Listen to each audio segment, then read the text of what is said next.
Welcome to this March dialogue. My name's Tom Dennis. For those that I haven't met, I'm the CEO of Serenity and Leadership. We're a culture change consultancy. We coach, we facilitate, and we teach. We help businesses overcome challenges and achieve successful, lasting outcomes, whilst always putting people at the heart of the business. We work at a systemic level to understand the core, deep-seated issues that present as problems in organizations, and we design and apply targeted interventions to solve them. Our core expertise is identifying and then remodeling cultures, in particular focusing on making them safer, happier, and more inclusive. We believe that the styles of leadership that got us to where we are today are not those that will take us into the future. So we specialize in developing leadership skills for the 2020s. In today's session, our focus is boosting brain health, why it matters to your business and how to start. And I'm excited to welcome Naomi Glover, one of our Serenity and Leadership's associates here as our guest speaker. Naomi is a leadership, learning and organizational development expert with a specialism in practical neuroscience for workplace well-being and psychological safety. She's a consultant, a trainer, a coach with 20 years experience working with clients to analyze, design, create, and deliver high-quality, engaging, and impactful development solutions. She has extensive experience as a learning and development manager and also as a business owner and a consultant. Now, we're delighted that you're joining us, and you're going to be talking about the thing that activates you more than I think probably anything else, brain health. So the floor is yours. Thank you, Tom. That's very kind.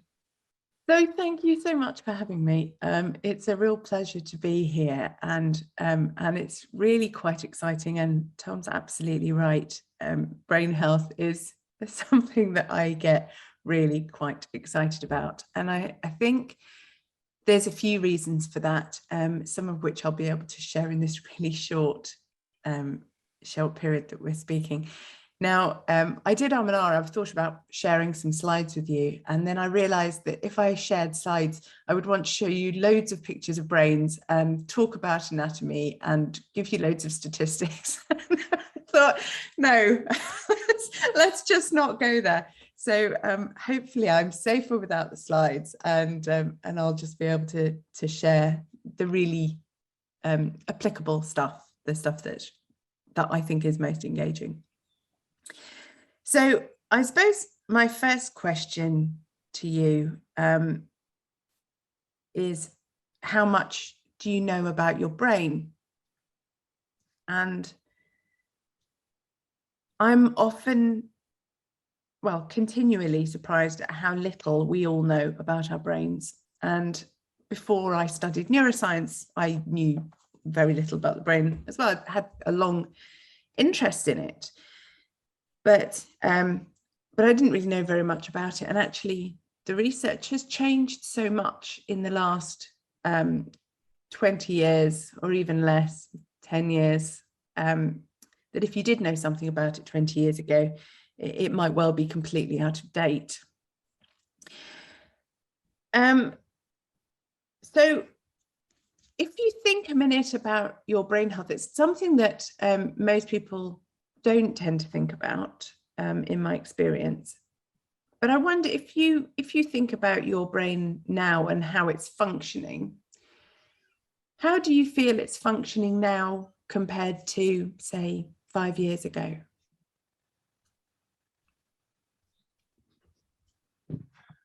I want you to think about things like your planning, your ability to plan, your memory, how innovative you think you are, how happy or depressed, how much anxiety might there be around.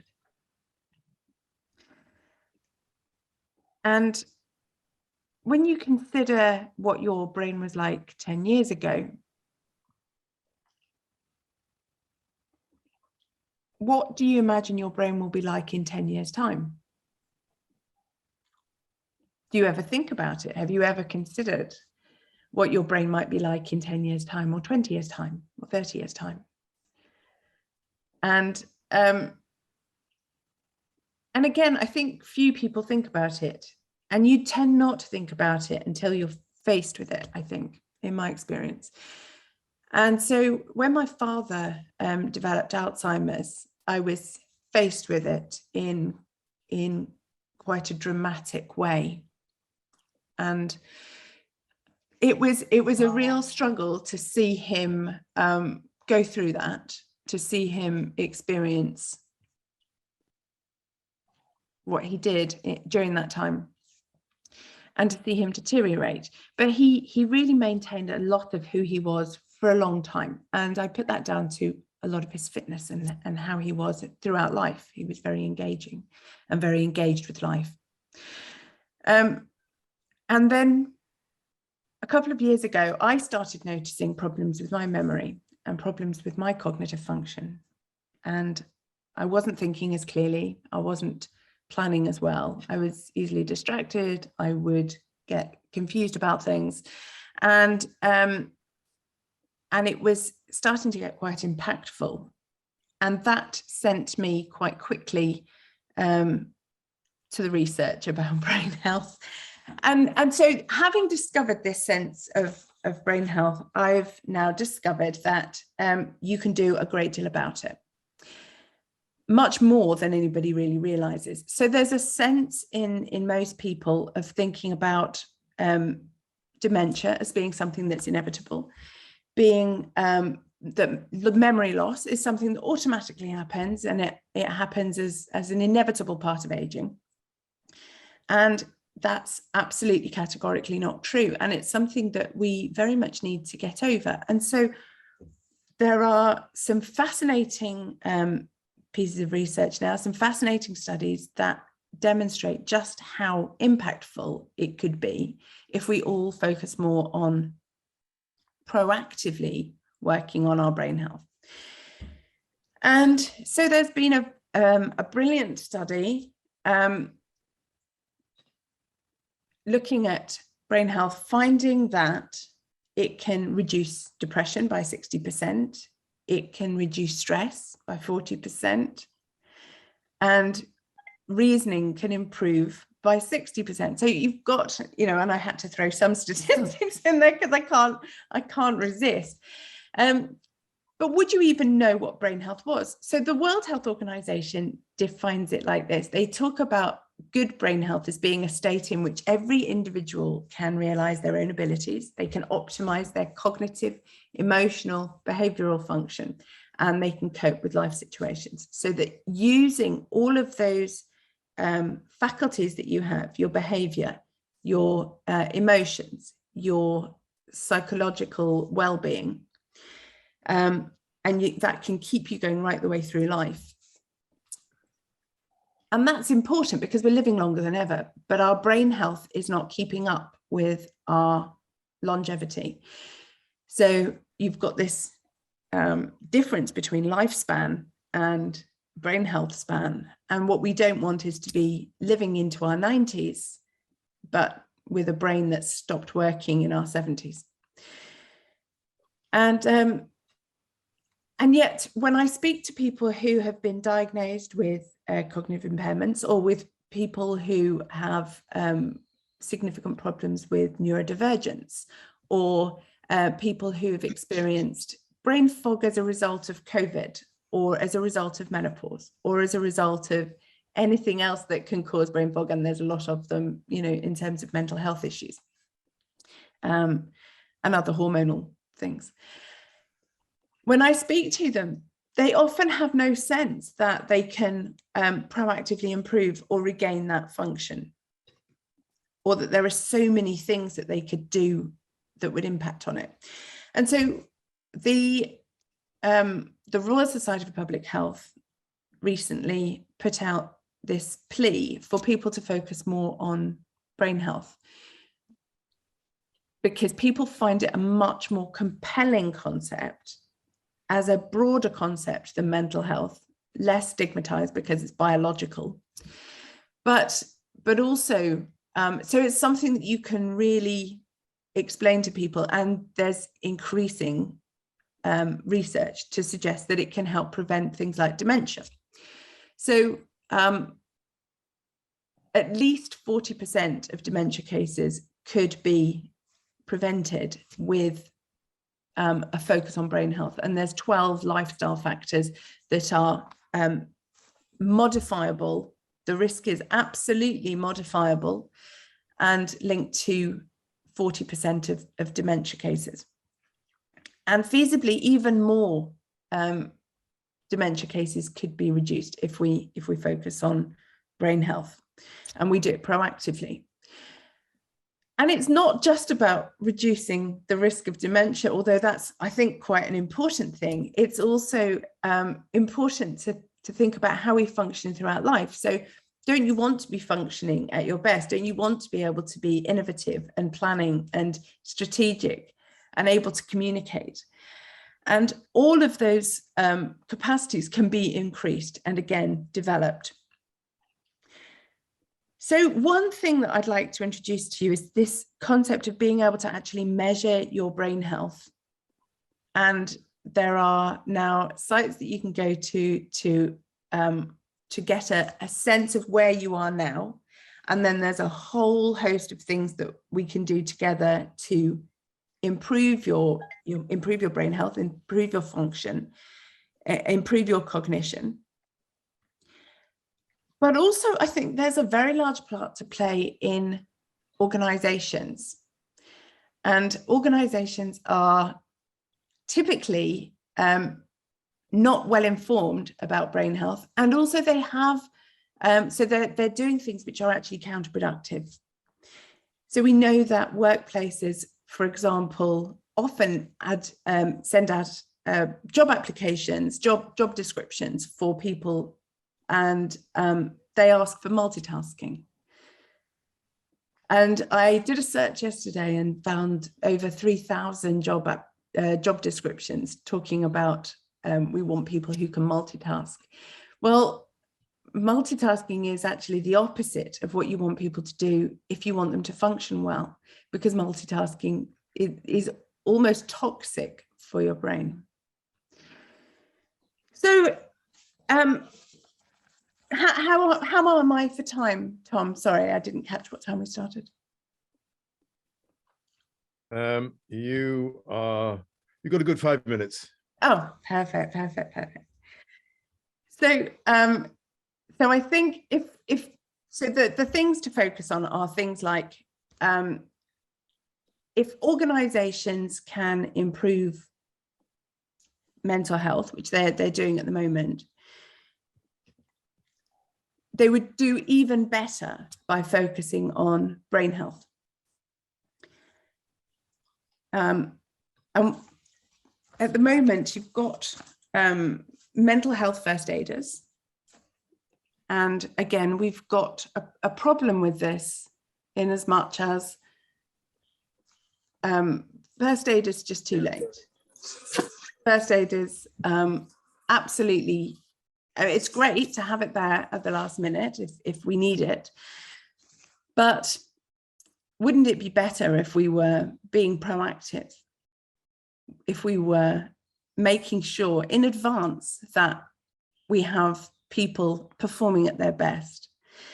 And I was speaking to a professor who works on organisational trust, and he's done some remarkable, insightful work on the impact of organisational trust in improving performance, engagement, and one of you were mentioning earlier that people are finding it harder to engage. And we found that COVID has had particular impacts on that.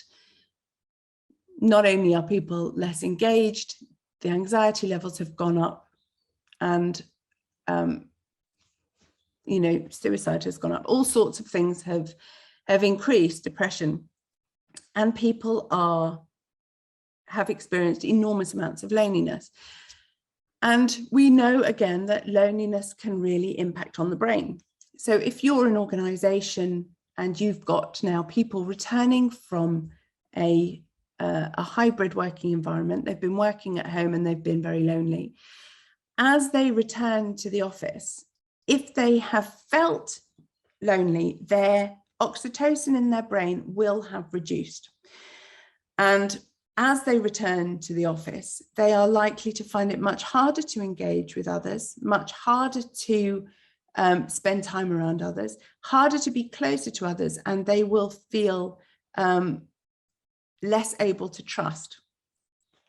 And the concern with that is that you end up with a negative spiral of people standing further away, not engaging, finding it hard to communicate. And that in itself will give other people the sense that they don't want to engage with them. So then they draw away, and you have this negative spiral of people being less and less engaged and having less and less trust. Whereas if organizations are informed about brain health, about the impact that anxiety can have on the brain, about the impact that loneliness can have on the brain, we can absolutely turn it around. And we can see from the research that we can turn it around, and people can be much more engaged and much more resilient. But they'll also have the benefits of a better health span through into their 50s, 60s, 70s and beyond. With people working for longer and longer, we need people to be performing at their best. That's critical, absolutely critical. So I really urge you to explore this concept of brain health and recognize that our brains change throughout life. It's not something that stops in childhood. Right the way throughout life, our brains change. And we know this, we have neurogenesis right the way throughout life. We are creating and able to be innovative right the way throughout life. But we have to continue to force ourselves into uncomfortable positions. And when something is challenging, if you're trying to do something like learn a language and you're doing something which is challenging to the brain, it's challenging because you're trying to change it, you're rewiring it, and understanding that it's a chemical process and a biological process, and not just an intangible process, I think makes it immensely powerful. So in thinking about, during this dialogue, I would be fascinated to hear from you about how brain health could improve well-being, how you would like your brain to be in the next 10, 20, 30 years, and how we could spread the concept of brain health more widely into society to reduce the likelihood of people struggling with the disorders that they're currently managing, but also to give organizations the innovation and the creativity and the agility and the flexibility in terms of people's behaviors, their cognition, their emotional stability that they're going to need for the future of work. Thanks. Thank you, Naomi. That's great. That's great. Naomi, do you want to just sort of top and tail what you've heard, and just to sort of complete from your point of view?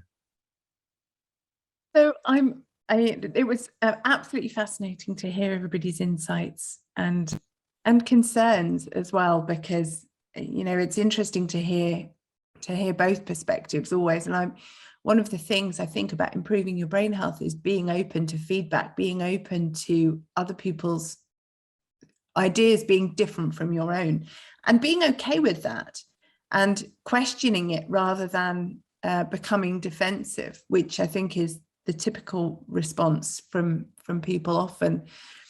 And my hope is that by capturing these sorts of ideas about curiosity and compassion and how we can wrap up this idea of brain health and package it in such a way that organisations see the benefit of proactively working with their people to improve brain health. And that's not to in any way say that mental health first aid is wrong or bad or useless. And I really valued that you raising that. I feel it's just a bit sad that we have to wait until people are in crisis and then give them first aid. It's a bit like, you know, knowing all of the things that you need to do to improve your health, but doing nothing but keeping a defibrillator on the wall. So it's having this, what we want to do is be as proactive as possible. And historically, we didn't think that it was possible to do anything about our brain health. We couldn't see it, though it was just shut away in a black box. And all we could see was behaviours. But now we can see that there are people who die with a brain that looks, to all intents and purposes, like an Alzheimer's brain, but never showed any sign of dementia throughout their life. And we have people who develop dementia very early. And there are things that we can do, developing cognitive reserve through diet, through our lifestyle factors, through looking after our medical health as well, but also through training our brain to think in a different way, to be more innovative, to be more creative, to look at things from multiple perspectives, to be able to zoom in on an idea and really understand the nuts and bolts of it, and then to zoom out and see what that looks like and how that fits into the bigger picture, and to really work on all these ideas about how does that fit and how does that connect with other similar ideas, and how can I bring them together to create a much bigger opportunity or some more innovative, creative way to move forward. And my hope is that by improving brain health, we won't just be reducing the likelihood of dementia, but we'll be making a society in which people are happier, healthier, have better emotional connections, have a better society, are more creative and more fulfilled. So that's my hope. Hey, fantastic. Thank you very, very much. Any final? Thank you, everyone. Very thought-provoking. And I look forward to the next stage, Naomi. Some published papers. Yeah, absolutely. That would be great. Perfect. Or a book. Or a book, yes. I'm working on it. Terrific. Thank you all for coming. There's lots of food for thought there. And as I say, we will send out some information and we'll let you know about the next event, when and where. Thank you all. Take care. Very good. Thank you. Thank you so much. Bye-bye. Bye-bye. Bye-bye. Bye.